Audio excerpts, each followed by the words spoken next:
Salut à tous. Ça y est, j'ai enfin un nouveau logiciel de montage. Bon, tous mes problèmes sont pas résolus, mais c'est bon, voilà, je vais pouvoir refaire de nouvelles vidéos. Finir les critiques de l'année, en fait, des derniers films que j'ai vus au cinéma. J'ai pas de passe sanitaire, je suis pas vacciné, donc voilà. Pour l'instant, jusqu'à juillet, les critiques ciné, c'est mort, mais je ferai d'autres vidéos. Au passage, merci à tous les abonnés que j'ai gagnés depuis ma dernière vidéo, parce que ma dernière vidéo remonte à fin août, je crois, c'est sur The Deep House. J'étais à 97 abonnés, si je me souviens bien, et du coup, bah là, en 2 mois, je suis passé à 179. Donc merci beaucoup à vous, donc j'ai capté le message, ne vous en faites pas, vous vous abonnez quand je ne fais pas de vidéo, ça fait plaisir. Donc voilà, je fais mes 4 vidéos, puis après je resterai à nouveau silencieux pendant 1 an.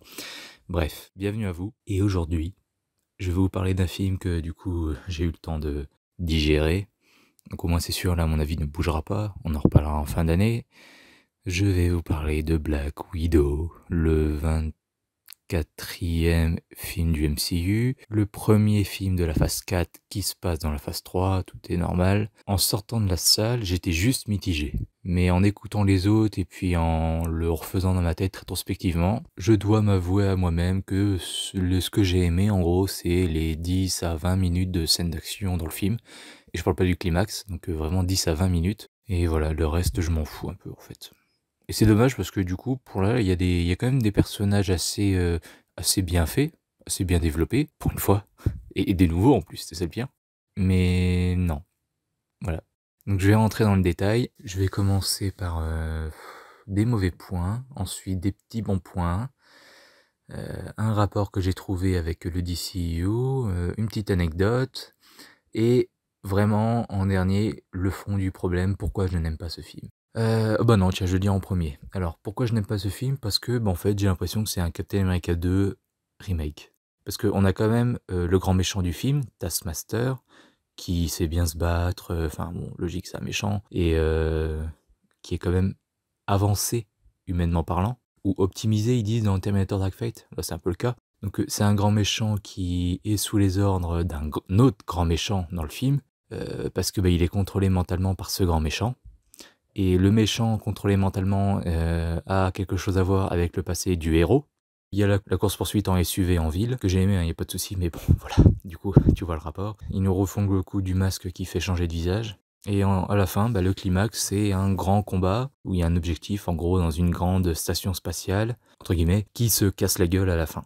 Voilà. Et ça m'énerve. Parce que du coup, Captain America 2, c'est l'un de mes préférés. Donc qu'on le pompe comme ça allègrement, ça fait un peu chier. Je vous le cache pas. Mais il y a des bons points parce que bah, là, je le redis, j'ai aimé les scènes d'action, même celles qui copient Captain America 2. J'aime bien la fin où ils sont dans le métro, ils sont obligés de se cacher et tout. C'était vraiment très très bien. Dès le début, pareil, il y a un très très bon générique. Tout le monde a parlé. J'ai adoré la reprise d'ailleurs, parce que c'est une chanson qui est reprise par des femmes.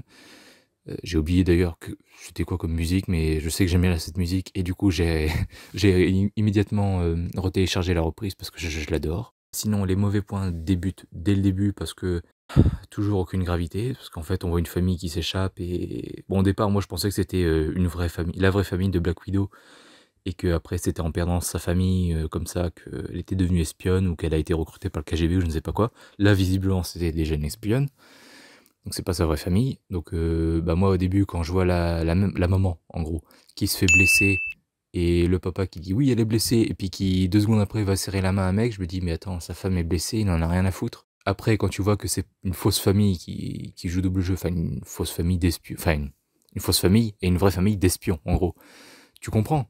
Tu te dis, bon, ils sont pas vraiment liés, etc. Mais dans le film, 2 heures plus tard, on te dit, ouais, non, on était une vraie famille, on était vraiment liés, je vous aimais vraiment, même si je le montre pas ou je ne sais pas quoi.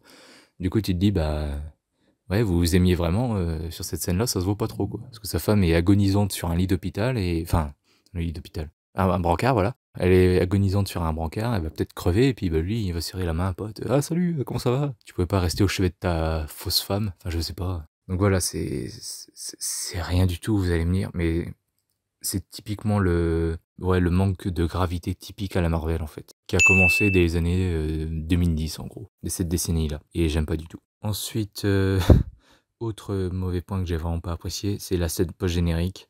Encore une fois, On s'en fout de la gravité, je veux dire, même quand quelqu'un pleure, maintenant, faut faire une blague parce que sinon on risque de déprimer le pauvre petit spectateur qui est confronté à de la tristesse. Donc du coup, la scène post-générique, bah, c'est une meuf qui va voir quelqu'un sur sa tombe. Vous avez vu Avengers Endgame, vous savez de quelle tombe il s'agit, je pense.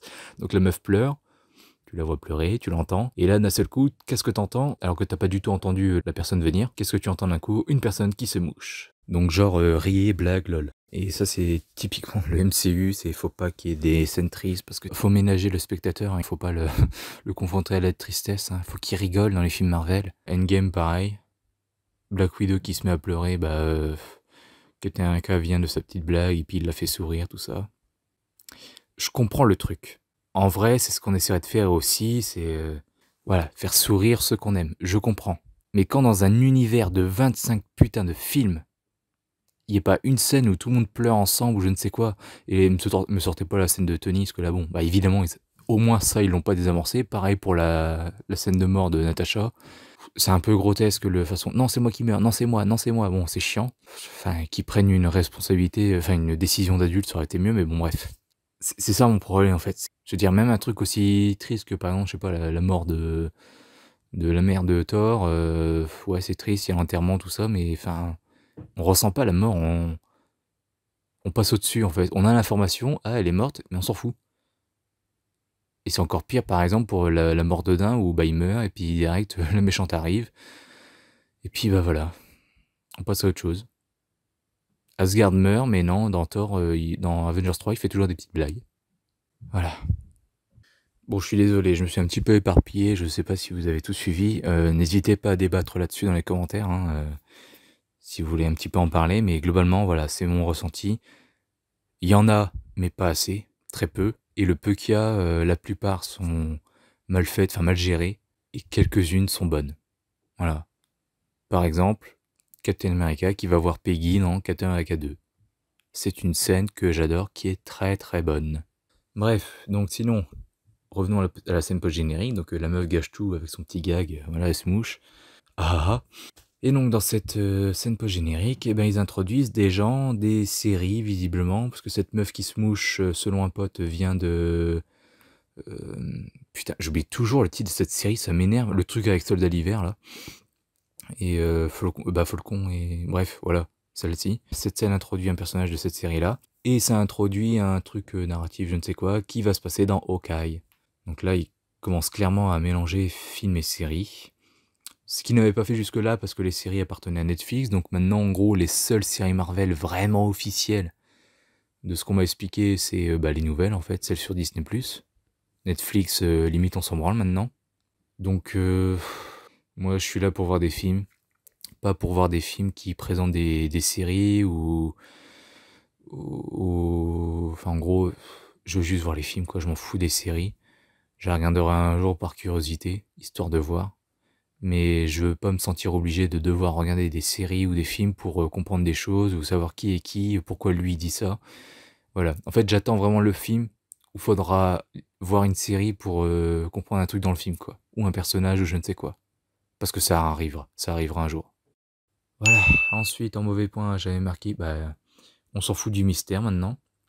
Parce que vous vous rappelez la scène où Loki dans Avengers se dit, il pense atteindre Black Widow, puis elle après elle se retourne, alors c'est Banner, c'est votre plan. Enfin voilà, juste avant il a fait pleurer entre guillemets, en dévoilant qu'il sait tout sur son passé.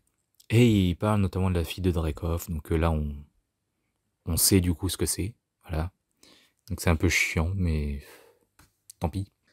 Ensuite, bon, les bons points. Donc j'ai adoré les scènes d'action, ça je vous l'ai dit. Et je suis quand même assez surpris de tout ce que Black Widow se prend dans la gueule. Parce que c'est la deuxième fois que ça me fait ça dans la vie, je dirais. Dans des blockbusters. Parce que la première fois que ça m'est arrivé de me dire putain mais il se prend plein la gueule. La première fois ça m'avait fait ça devant un Pixar. Pas très bon, que j'aime pas beaucoup. Que j'ai vu qu'une fois, donc je vais lui redonner sa chance. Hein. C'est Le Voyage d'Arlo. Et lui pareil, mais il se fait malmener par le film, il se prend des trucs dans la gueule, c'est incroyable. Et elle, c'est à peu près pareil. Dans Black Widow, elle se prend beaucoup de coups. J'ai été assez surpris. Ensuite, une petite critique voilà, qui me porte à cœur parce que tout le monde a gueulé parce que ouais, dans Wonder Woman 84, tout le monde devrait s'en souvenir. Bah non, déjà. Parce que personne l'a vu en fait. Wonder Woman, donc c'est normal qu'on ne la connaisse toujours pas. Après, quand vous dites oui, mais du coup, on aurait dû en entendre parler dans Batman vs Superman, Man of Steel, je ne sais quoi. Quand? Par qui? Pourquoi? Parce que s'ils avaient fait une petite phrase comme ça pour préparer Wonder Woman 2 ou je ne sais quoi, personne n'aurait compris en fait. Et ça, c'est quelque chose qu'on fait très peu, même dans les sagas comme ça. C'est quelque chose qu'on fait très peu en fait. Moi, clairement, je le ferais. Parce que j'adore ça, et puis j'adore en fait imaginer le spectateur venir 5 ans après. Ah, du coup, c'est de ça qu'il parlait, la phrase et tout. Enfin voilà, j'adore ça. C'est bon, là je comprends pourquoi ils le font pas, c'est parce que ils savent même pas si l'univers marchait, si on pourront aller jusque là. Donc c'est sûr que si l'univers ne marche pas jusqu'à ce que qu'ils puissent faire ce film-là et que du coup tout se casse la gueule et que du coup tant pis pour cette réplique, on ne saura jamais. Voilà, je comprends qu'ils ne le fassent pas. On le fait plus dans les livres, ça par exemple. Mais par exemple dans Harry Potter 1, au début, dans le premier chapitre, tu lis un nom, tu t'en fous, tu l'oublies. Quand tu lis le 3, ce nom devient plus important. Et quand tu te refais la saga en livre, tu dis ah putain, on parle de Sirius Black dès le premier livre Harry Potter. Et ouais. Donc voilà. On prépare beaucoup de choses comme ça dans les livres. Mais dans les films, c'est quelque chose qui se fait assez rarement. Donc, préparer Wonder Woman 2 avec une petite réplique genre ah, ça rappelle en 84 quand il y a eu ça. On s'en branle. Donc déjà, hein. Et de deux, ce qui m'a surpris et énervé du coup, c'est que personne ne fasse le même reproche à Black Widow. Parce que Black Widow, ce qui se passe à la fin, c'est quand même énorme. Aussi, hein. Il y a quand même des vaisseaux qui tombent du ciel. Alors ça se passe après Civil War, et du coup, il y en a qui disent... parce qu'à la fin, on voit Black Widow partir avec un vaisseau, et j'ai vu des critiques qui disaient ah oui, du coup, voilà, au moins ça raccorde bien, parce qu'on comprend pourquoi dans Avengers 3, Captain America a un vaisseau, tout ça, avec toute sa clique. J'ai envie de dire, les gars, son vaisseau, il l'a eu dans Civil War, en fait. Quand il s'est barré avec Bucky pour aller en Russie. Je veux dire, après, il s'est posé, ils sont allés dans la base, et puis ils se sont battus, puis après, ils sont partis de leur côté, quoi. Et ils sont allés au Wakanda avec. Ah, je comprends pas votre délire, en fait. Oui, mais non, peut-être que Iron Man, il a repris. Oui, moi, déjà, peut-être. Et de deux, pourquoi? Pour peut-être pour ramener le Baron Zemo, ou je sais pas quoi. Il appelle le Shield, ou Ross, ou je ne sais quoi. Le Shield qui n'existe plus, enfin, Ross, quoi, en gros. Puis voilà, ils disent, bon, il est là, c'est lui le coupable, et puis voilà. Enfin, je comprends pas le délire du, ah, du coup, on comprend pourquoi il avait un vaisseau, mais enfin, qui s'était posé la question avant? Enfin, vous voyez les films que vous critiquez ou quoi? Bref, sinon, pour finir du coup cette vidéo, j'aimerais vous parler d'une petite trouvaille qu'un pote m'a partagée, donc c'est une anecdote. C'est que sauriez-vous trouver le point commun entre Wonder Woman, Wonder Woman 2, Captain Marvel et Black Widow? Donc, ce sont des films avec des super-héroïnes, voilà, ils sont tous contents, ouais, féminisme, etc. Tout ça, ouais, très bien.